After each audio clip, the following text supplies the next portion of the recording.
എല്ലാവർക്കും നമ്മുടെ പുതിയ വീഡിയോയിലേക്ക് സ്വാഗതം. ഇന്നത്തെ നമ്മുടെ റെസിപ്പിയെ നമുക്ക് രാവിലെ ബ്രേക്ക്ഫാസ്റ്റ് ആയിട്ടോ അല്ലെങ്കിൽ വൈകിട്ട് ഡിന്നറിനൊക്കെ ആണെങ്കിലും ഉണ്ടാക്കിയിട്ടെടുക്കാൻ പറ്റുന്ന നല്ല ടേസ്റ്റി ആയിട്ടുള്ളൊരു വിഭവമാണ്. എപ്പോഴും നമ്മുടെ വീട്ടിൽ സാധാ കാണുന്ന ചേരുവകൾ വെച്ചിട്ട് നല്ല ടേസ്റ്റി ആയിട്ട് തയ്യാറാക്കാൻ പറ്റുന്ന ഒരു റെസിപ്പിയാണ്. അപ്പം നമുക്കിത് എങ്ങനെയാണ് തയ്യാറാക്കുന്നതെന്ന് ഒന്ന് നോക്കാം. ഈ ഒരു വീഡിയോ ഇഷ്ടപ്പെടുകയാണെങ്കിൽ മറക്കാതെ തന്നെ ഒരു ലൈക്ക് ബട്ടണും കൂടെ ഒന്ന് ക്ലിക്ക് ചെയ്യണേ. അപ്പോൾ ഈ ഒരു റെസിപ്പിക്ക് വേണ്ടിയിട്ട് 250 ml ഈ ഒരു കപ്പിൽ 1 കപ്പ് അളവിൽ ഞാൻ ഗോതമ്പൊടി എടുത്തിട്ടുണ്ട്. അളവ് കപ്പില്ലെങ്കിൽ സാധാ വലിപ്പമുള്ളൊരു ഗ്ലാസ്സിൽ 1 ഗ്ലാസ് അളവിൽ ഗോതമ്പൊടി അളന്നിട്ടെടുത്താൽ മതി. ഇതിലേക്ക് നമുക്ക് മുഴുവനായിട്ട് വേണമെങ്കിൽ ഗോതമ്പൊടി എടുക്കാം, അല്ലെങ്കിൽ മൈദ വേണമെങ്കിൽ എടുക്കാമെന്നാണ്. ഞാനിപ്പോൾ ഇതിലേക്ക് ഒരേ അളവിൽ ഗോതമ്പൊടി മൈദ എടുക്കുന്നുണ്ട് കേട്ടോ. അതുകൊണ്ട് തന്നെ 1 കപ്പ് അളവിൽ മൈദയും കൂടി ഇതിലേക്ക് ഞാൻ ഇട്ട് കൊടുത്തിട്ടുണ്ട്. പൊടിയിലേക്ക് ആവശ്യത്തിനുള്ള ഉപ്പും കൂടെ നമുക്ക് ചേർത്ത് കൊടുക്കാം. ഇനി ഇതിലേക്ക് നമുക്ക് 1 ടീസ്പൂൺ അളവിൽ നെയ്യ് ചേർത്ത് കൊടുക്കാം. നെയ്യ് ഉപയോഗിക്കാത്തവരാണെങ്കിൽ അതിന് പകരമായിട്ട് ഓയിൽ ചേർത്ത് കൊടുത്താലും മതി. നെയ്യാണെങ്കിൽ കുറച്ചും കൂടി നല്ലൊരു ടേസ്റ്റ് ആയിരിക്കും. എന്നിട്ട് നല്ലപോലെ തന്നെ ഇതുപോലെ ഒന്ന് മിക്സ് ചെയ്ത് കൊടുക്കുക.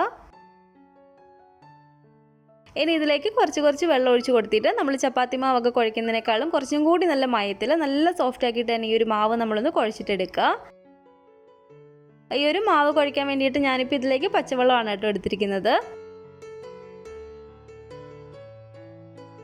നമ്മളിത് കുഴച്ചെടുക്കുന്ന സമയത്ത് കുറച്ചും കൂടി നല്ല സോഫ്റ്റ് ആയിട്ട് കിട്ടാൻ വേണ്ടിയിട്ട് വീണ്ടും വേണമെങ്കിൽ നെയ്യോ ഓയിലോ ചേർത്ത് കൊടുക്കാനാണ്. കുറച്ച് വെള്ളം ഒഴിച്ച് കൊടുത്തിട്ട് നമ്മൾ ചപ്പാത്തി മാവൊക്കെ കുഴയ്ക്കുന്നതിനെക്കാട്ടിലും കുറച്ചും കൂടി നല്ല സോഫ്റ്റ് ആക്കി ഇതുപോലെ ഞാൻ മാവൊന്ന് കുഴച്ചെടുത്തിട്ടുണ്ട്. നല്ല മയത്തിൽ ഇതുപോലെ നല്ല സോഫ്റ്റ് ആക്കി കുഴച്ചതിന് ശേഷം കുറച്ച് നെയ്യും കൂടി ഇതിൻ്റെ മുകളിലൊന്ന് തൂത്ത് കൊടുക്കുകയാണ്. ആ ഒരു മാവ് ഡ്രൈ ആയി പോകാതിരിക്കാൻ വേണ്ടിയിട്ടാണ് കേട്ടോ. ഒരു അരമണിക്കൂർ നേരത്തേക്ക് നമുക്ക് ഈ ഒരു മാവ് ഒന്ന് റെസ്റ്റ് ചെയ്യാൻ വേണ്ടിയിട്ട് വെക്കാം കേട്ടോ. ഇനി ഈ ഒരു പാനിലേക്ക് നമുക്കൊരു 1.5 ടേബിൾ സ്പൂണോളം ഓയിൽ ഒഴിച്ച് കൊടുക്കാം. ഞാനിപ്പോൾ ഇതിലേക്ക് സൺഫ്ലവർ ഓയിലാണ് കേട്ടോ ഒഴിച്ച് കൊടുത്തിരിക്കുന്നത്. ഓയിലൊന്ന് ചൂടായിട്ട് വരുമ്പോഴത്തേക്കും ഒരു 1/4 ടീസ്പൂൺ അളവിൽ കടുകും ഒരു 1/4 ടീസ്പൂൺ അളവിൽ ചെറിയ ജീരകവും കൂടെ ഇട്ട് കൊടുക്കുകയാണ്. കടുകൊക്കെ ഒന്ന് പൊട്ടി വരുമ്പോഴത്തേക്കും ഇതിലേക്ക് നമുക്ക് ഒരു 1/4 ടീസ്പൂൺ അളവിൽ കായത്തിൻ്റെ പൊടി ചേർത്ത് കൊടുക്കാം. നമ്മൾ സാമ്പാറിനകത്തും രസത്തിനകത്തൊക്കെ ഇടുന്ന ഒരു കായത്തിൻ്റെ പൊടിയെ ഒരു 1/4 ടീസ്പൂൺ ഇപ്പോൾ ഇതിലേക്ക് ചേർത്ത് കൊടുത്തിട്ട് നല്ലപോലെ തന്നെ ഒന്ന് ഇളക്കി കൊടുക്കുക. ഇതിലേക്ക് ഞാനൊരു 2 പച്ചമുളക് ഇതുപോലെ ചെറിയതായിട്ട് കട്ട് ചെയ്തതാണ്, അതും കൂടി ഇട്ട് കൊടുക്കുകയാണ്. മുളകൊക്കെ നമ്മൾ ചേർത്ത് കൊടുക്കുമ്പോൾ നമ്മുടെ ഒരു എരിവും കൂടെ നോക്കിയിട്ട് വേണം ചേർത്ത് കൊടുക്കാൻ വേണ്ടിയിട്ട്. അതുപോലെ തന്നെ ഒരു വലിയ സവാള ഇതുപോലെ ചെറിയതായിട്ട് അരിഞ്ഞിട്ടെടുത്താണ്, അതും കൂടെ നമുക്കിതിലേക്ക് ചേർത്ത് കൊടുക്കാം.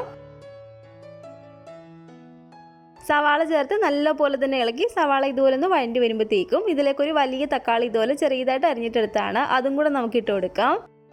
തീരെ ചെറിയ തക്കാളി ആണെങ്കിൽ നമുക്കിതിലേക്ക് 2 എണ്ണം വരെയൊക്കെ എടുക്കാമെന്നാണ്. ഇതിലേക്ക് ആവശ്യത്തിന് ഉപ്പും കൂടി ചേർത്ത് കൊടുത്തിട്ട് നല്ലപോലെ തന്നെ ഇതുപോലെ ഒന്ന് ഇളക്കി കൊടുക്കുക. ഇനി ഈ ഒരു മൂടി വെച്ച് അടച്ചു കൊടുത്തിട്ട് ഒരു 2-3 മിനിറ്റ് നമുക്ക് ഒരു തക്കാളി ഒന്ന് വേകാൻ വേണ്ടിയിട്ട് വെക്കാം. ഈ ഒരു സമയത്ത് നമ്മൾ തീയെ നല്ലപോലെ തന്നെ ഒന്ന് കുറച്ച് വെച്ച് കൊടുക്കാം കേട്ടോ. അപ്പോൾ ഒരു 3-4 മിനിറ്റ് ഒക്കെ കഴിയുമ്പോഴത്തേക്കും തന്നെ തക്കാളി നമുക്കിവിടെ നന്നായിട്ട് വെന്ത് കിട്ടും. നല്ലപോലെ തന്നെ ഇതുപോലെ ഒന്ന് ഉടച്ചു കൊടുക്കുക. അപ്പോൾ ഇതുപോലെ തക്കാളി നല്ലപോലെ തന്നെ ഒന്ന് ഉടഞ്ഞു വരുമ്പോഴത്തേക്കും ഇതിലേക്ക് നമുക്ക് ആവശ്യത്തിനുള്ള പൊടികൾ ചേർത്ത് കൊടുക്കാം. 1 ടീസ്പൂൺ അളവിൽ ഞാനിപ്പോൾ ഇതിലേക്ക് കാശ്മീരി മുളക് പൊടി ചേർത്ത് കൊടുക്കുകയാണ്. കാശ്മീരി മുളക് പൊടി ആകുമ്പോൾ അധികം എരിവ് ഉണ്ടാവത്തില്ല. സാധാ നല്ല എരിവുള്ള മുളക് പൊടിയാണ് നമ്മൾ എടുക്കുന്നതെങ്കിൽ നിങ്ങളുടെ ഒരു എരിവിനനുസരിച്ച് മാത്രം ചേർത്ത് കൊടുക്കാം കേട്ടോ.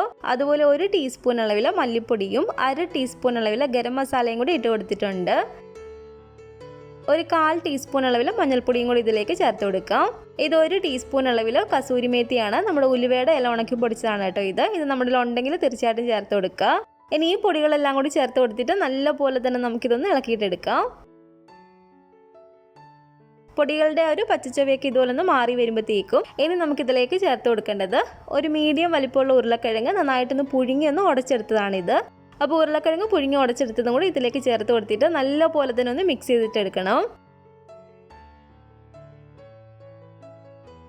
ഇതിലേക്ക് ഞാൻ കുറച്ച് മല്ലിയിലയും കൂടെ ഒന്ന് ഇട്ട് കൊടുക്കുകയാണ് കേട്ടോ. മല്ലിയിലയ്ക്ക് പകരം നമുക്ക് കറിവേപ്പില വേണമെങ്കിൽ ഇട്ട് കൊടുത്താൽ മതി. എന്നിട്ട് നല്ലപോലെ തന്നെ നമുക്ക് ഇതുപോലെ ഒന്ന് ഇളക്കി കൊടുക്കാം. അപ്പോൾ ഇതിപ്പോൾ ഇവിടെ റെഡി ആയിട്ടുണ്ട് കേട്ടോ. ഉരുളക്കിഴങ്ങ് നമ്മൾ വലുതായിട്ട് കിടക്കുന്നുണ്ടെങ്കിൽ നന്നായിട്ട് തന്നെ ഉടച്ചു കൊടുക്കണം. ഈ ഒരു മാവ് ഇവിടെ റെസ്റ്റ് ചെയ്യാൻ വെച്ചിട്ട് ഒരു അരമണിക്കൂറോളം ആയിട്ടുണ്ട്. കുറച്ചും കൂടി നല്ലപോലെ തന്നെ നമുക്ക് മാവൊന്ന് സോഫ്റ്റ് ആക്കി കിട്ടിയിട്ടുണ്ട്. ഇനി ഇത് ഏകദേശം ഒരേ വലിപ്പത്തിൽ ഒരു 5-6 ബോൾസ് ആക്കി നമുക്ക് ഇതുപോലെ എടുക്കാം. ഒരെണ്ണം നമ്മൾ പരത്തി എടുക്കുമ്പോഴത്തേക്കും ബാക്കി നമ്മൾ ഇതുപോലെ അടച്ചു തന്നെ വെച്ച് കൊടുക്കുക, അല്ലെങ്കിൽ അതെങ്കിലും ഇരുന്ന് ഡ്രൈ ആയി പോവും. ഇനി ഒരു പാത്രത്തിലേക്ക് കുറച്ച് മൈദയോ അല്ലെങ്കിൽ ഗോതമ്പൊടി എടുക്കുക. ഈ ഒരു മാവ് നമ്മൾ നല്ല സോഫ്റ്റ് ആക്കിയാണ് കുഴച്ചെടുത്തിരിക്കുന്നത്, അതുകൊണ്ട് ഒട്ടി പിടിക്കാതിരിക്കാൻ വേണ്ടിയിട്ട് നല്ലപോലെ തന്നെ ഇതുപോലെ ഒന്ന് പൊടിയൊന്ന് ആക്കി കൊടുക്കുക.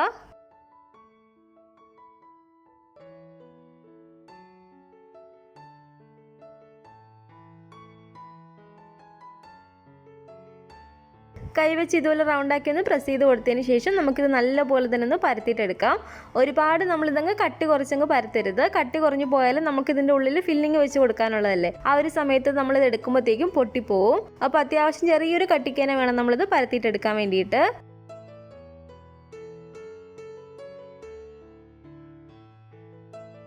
അപ്പോൾ ഏകദേശം ഈ ഒരു കട്ടിക്ക് നമ്മൾ പരത്തിയിട്ടെടുക്കാം കേട്ടോ. ഒരുപാട് ഇതങ്ങ് നൈസായിട്ട് പരത്തരുത്. ഇനി ഇതിൻ്റെ ഈ ഒരു വശത്തായിട്ട് നമ്മൾ തയ്യാറാക്കിയ ഒരു ഫില്ലിംഗ് ഒന്ന് വെച്ച് കൊടുക്കാം. ഒരു 1.25 ടേബിൾ സ്പൂണോളം ഇതുപോലെ നമ്മൾ ഫില്ലിംഗ് വെച്ച് കൊടുത്താൽ മതി. ഒരുപാട് വെച്ച് കൊടുത്താൽ അതങ്ങ് പൊട്ടിപ്പോവും. 1 ടേബിൾ സ്പൂണുള്ള ഫില്ലിംഗ് ഇതുപോലെ വെച്ചതിന് ശേഷം നന്നായിട്ട് തന്നെ അതൊന്ന് സ്പ്രെഡ് ചെയ്ത് കൊടുക്കുക. എന്നിട്ട് ഈ ഒരു അറ്റം എടുത്തിട്ട് ഇതുപോലെ നമുക്കൊന്ന് ഒട്ടിച്ചു കൊടുക്കാം.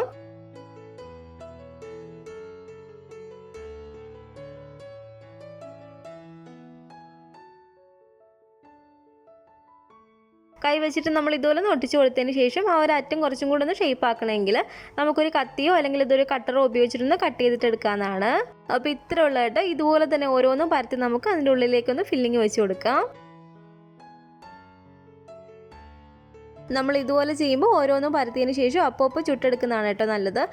നമ്മളിത് പരത്തിയതിന് ശേഷം ഓരോന്നിൻ്റെ മുകളിലായിട്ട് പരത്തി ഇട്ട് കൊടുക്കുകയാണെങ്കിൽ ചിലപ്പോൾ അതെല്ലാം കൂടെ ലാസ്റ്റ് ഒട്ടിപ്പിടിക്കാൻ ചാൻസ് ഉണ്ട്. 1-2 എണ്ണം നമ്മൾ ഇതുപോലെ പരത്തി ചുട്ടതിന് ശേഷം അടുത്തത് നമ്മൾ പരത്തുന്നതായിരിക്കും കേട്ടോ നല്ലത്. അപ്പോൾ ഈ ഒരു പാൻ അത്യാവശ്യം ചൂടായിട്ട് എടുക്കുകയാണ്.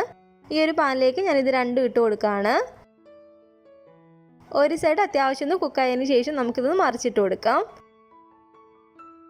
എന്നിട്ട് ഇതിൻ്റെ മുകളിലേക്ക് ഞാൻ കുറച്ച് നെയ്യൊന്ന് സ്പ്രെഡ് ചെയ്ത് കൊടുക്കുകയാണ് കേട്ടോ.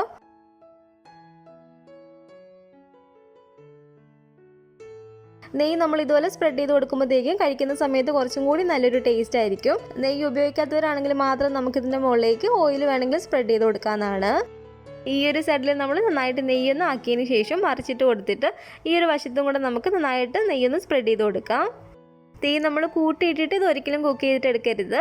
തീ ഒന്ന് കുറച്ചിട്ടതിന് ശേഷം തിരിച്ച് മറിച്ചിട്ട് കൊടുത്തിട്ട് നല്ലപോലെ തന്നെ ഒന്ന് മൊരിഞ്ഞ് വരുമ്പോഴത്തേക്കും നമുക്കിത് പാനിൽ നിന്ന് എടുക്കാവുന്നതാണ്.